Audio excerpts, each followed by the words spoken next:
अस्सलाम वालेकुम, मैं हूं नुमान और आप देख रहे हैं मैंने टेक्नोलॉजिस्ट। आज की वीडियो में मैं इन्वेक्स कंपनी के विरोन 2 3.2 किलोवाट इन्वर्टर की बेस्ट सेटिंग के हवाले से बताऊंगा कि कौन सी ऐसी सेटिंग है जिसको हम इस्तेमाल करते हुए अपने इन्वर्टर और बैटरी को ज़्यादा टाइम के लिए इस्तेमाल कर सकते हैं।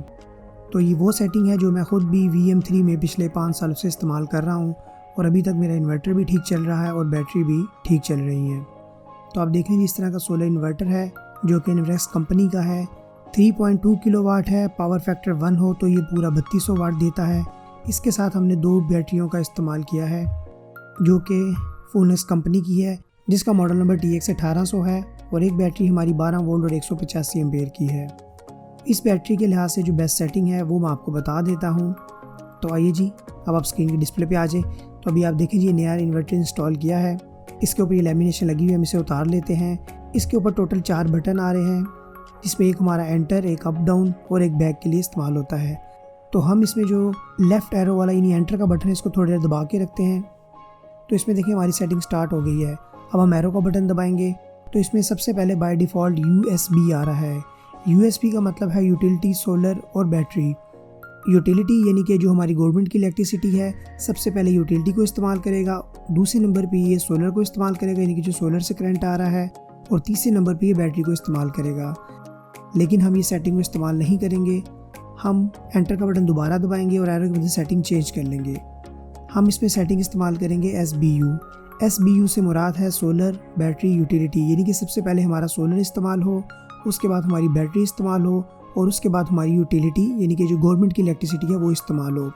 अच्छा, दूसरे नंबर पे जो बैटरी आई है, बैटरी का मतलब ये नहीं कि सोलर के बाद बैटरी इस्तेमाल हो, बैटरी मुकम्मल इस्तेमाल हो जो उसके बाद ये गवर्नमेंट की इलेक्ट्रिसिटी को ऑन करे। ये भी एक ख़ास लिमिट है कि बैटरी को कितना इस्तेमाल करना है, ये मैं आपको आगे सेटिंग में बताता हूँ। उसके बाद 2 नंबर सेटिंग में इसमें आ रहा है कि मैक्सिमम हम बैटरी को कितने एम्पेयर पे चार्ज करना चाहते हैं। तो बाय डिफ़ॉल्ट तो 60 एम्पेयर पे आ रहा है, लेकिन ये बहुत ज़्यादा है। हम इसको 185 एम्पेयर के लिहाज से तो हम इसे 30 एम्पेयर करना चाहिए, लेकिन हम इसे 40 एम्पेयर पे सेट कर देते हैं ताकि मैक्सिमम हमारी 40 एम्पेयर पे बैटरी चार्ज हो। उसके बाद तीसरे नंबर की सेटिंग में अप्लाइंसेस है, हम इसे बाय डिफ़ॉल्ट ही रहने देंगे। और 5वें नंबर पे हमारा आ रहा है बैटरी टाइप, जिसमें बाय डिफ़ॉल्ट AGN आ रहा है। तो हमने इसके साथ तेज़ाब वाली बैटरी लगाई है, तो हम एंटर का बटन दबा के इसको फ्लडेड पे सेलेक्ट कर देंगे। उसके बाद बाकी सेटिंग बाय डिफ़ॉल्ट ही रहने देंगे। अच्छा जी, उसके बाद आ जाए 11 नंबर सेटिंग। 11 नंबर सेटिंग में आ रहा है UE1 30 एम्पेयर। इसका मतलब ये है कि हम जो गवर्नमेंट की इलेक्ट्रिसिटी है वहाँ से बैटरी को कितने एम्पेयर पे चार्ज करें। तो बाय डिफ़ॉल्ट इसमें 30 एम्पेयर आ रहा है। हम इसे मिनिमम पे ले आते हैं कि ये सिर्फ गवर्नमेंट की इलेक्ट्रिसिटी से सिर्फ 10 एम्पेयर पे चार्ज करे, बाकी जो भी चार्जिंग है वो सारी सोलर के ज़रिए करे ताकि हमारी बिजली की बचत हो जाए। तो मैं एंटर का बटन दबा के इसको 10 एम्पेयर पे ले आता हूँ। उसके बाद अगली सेटिंग जो आ रही है ये आ रहा है 23 वोल्ट। अच्छा, ये वो सेटिंग है जो कि मैंने आपको दूसरे नंबर पे बताया था कि पहले सोलर, उसके बाद बैटरी, फिर यूटिलिटी।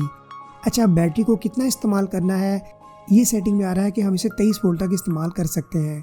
यानी कि जब हमारे बैटरी के 23 वोल्ट रह जाएंगे तो हमारा इन्वर्टर क्या करेगा, गवर्नमेंट की इलेक्ट्रिसिटी को ऑन कर देगा। उसके बाद हमारी इलेक्ट्रिसिटी बाईपास हो जाएगी और 10 एम्पेयर पे हमारी बैटरी गवर्नमेंट की इलेक्ट्रिसिटी से चार्ज होती रहेगी। उसके बाद अगली सेटिंग आ रही है कि हम बैटरी को मैक्सिमम कितना चार्ज करना चाह रहे हैं, यानी कि इसको फुल वोल्टेज क्या दें। तो हमने ऑलरेडी इसमें फ्लडेड सेलेक्ट कर दिया हुआ है। हम ये चाहते हैं कि ये खुद ही सेंस करे और ऑटोमेटिक इसे फुल पे ले आए। तो इसमें एक सेटिंग आती है फुल की। तो अभी आप देखिए मैंने फुल पे सेलेक्ट कर दिया है। अब ये क्या होगा कि जब ये बैटरी फुल हो जाएगी तो ऑटोमेटिकली इन्वर्टर जो बैटरी को चार्ज करना बंद कर देगा। उसके बाद ये 16 नंबर सेटिंग पे आ रहा है SNU, यानी कि आप बैटरी को चार्ज करने के लिए फर्स्ट ऑप्शन क्या रखना चाह रहे हैं, जिसमें ओनली सोलर, ओनली यूटिलिटी या सोलर यूटिलिटी दोनों। तो SNU से मुराद है कि सोलर और यूटिलिटी, यानी कि ये सोलर से भी और गवर्नमेंट की इलेक्ट्रिसिटी से दोनों से बैटरी को चार्ज करे। उसके बाद बीप अलार्म ऑन है और उसके बाद और भी सेटिंग इसमें मौजूद है कि अगर हम इससे नेट मीटरिंग करते हैं उसकी ऑप्शन ऑन करने के लिए। फ़िलहाल इस इन्वर्टर के साथ नेट मीटरिंग वगैरह ऑन नहीं है, तो जो बाय डिफ़ॉल्ट सेटिंग है हम उसको वैसे ही रहने देंगे। तो जो भी सेटिंग पहले से सेट है हम उसको वैसे ही रहने देंगे, हम उसको चेंज नहीं करेंगे। उसके बाद जी हमारा इन्वर्टर का डिस्प्ले देख लें, इस तरह आ रहा है कि जब हमारी बैटरी फुल हो जाती है तो सोलर से हमारा सिर्फ लोड चल रहा होता है। तो उम्मीद है आपको इन्वेक्स कंपनी के विरोन 2 की बेसिक सेटिंग के हवाले से पता चल गया होगा कि अगर आप ये सोलर सिस्टम इस्तेमाल कर रहे हैं तो इसकी क्या सेटिंग करके आप इसको लंबे अरसे तक चला सकते हैं। दूसरा, इस इन्वर्टर के अंदर ड्यूल आउटपुट मौजूद नहीं है, सिंगल आउटपुट मौजूद है। अगर आप इसके साथ हैवी लोड चला रहे हैं तो उन सारे हैवी लोड के साथ आप चेंज ओवर ज़रूर लगाएं, जिसमें घर में इस्तेमाल होने वाली चीज़ें, फ्रिज, माइक्रोवेव ओवन, एसी, ये सारा ऐसा लोड है जिसको आप शाम के टाइम गवर्नमेंट की इलेक्ट्रिसिटी पे शिफ्ट कर दें। और जो लाइट लोड है जिसमें पंखे, लाइटें वगैरह है, वो सारी रात आपका बैटरी पे चलता रहे। इस तरीकाकार से आप अपने सोलर इन्वर्टर और बैटरी को ज़्यादा टाइम तक चला सकते हैं। बाकी ये पूरा सोलर सिस्टम कैसे लगाया गया, कौन कौन सी चीज़ें इसके साथ इस्तेमाल हुई हैं, इस पर मैं ऑलरेडी वीडियो बना चुका हूँ, उसका लिंक आपको डिस्क्रिप्शन में मिल जाएगा, वो भी देख लें। आने वाले वक्त में हम मज़ीद सोलर सिस्टम और टेक्नोलॉजी पे बात करेंगे। इसके लिए मेरे चैनल को सब्सक्राइब कर लें। आपका देखने और सुनने का बहुत शुक्रिया।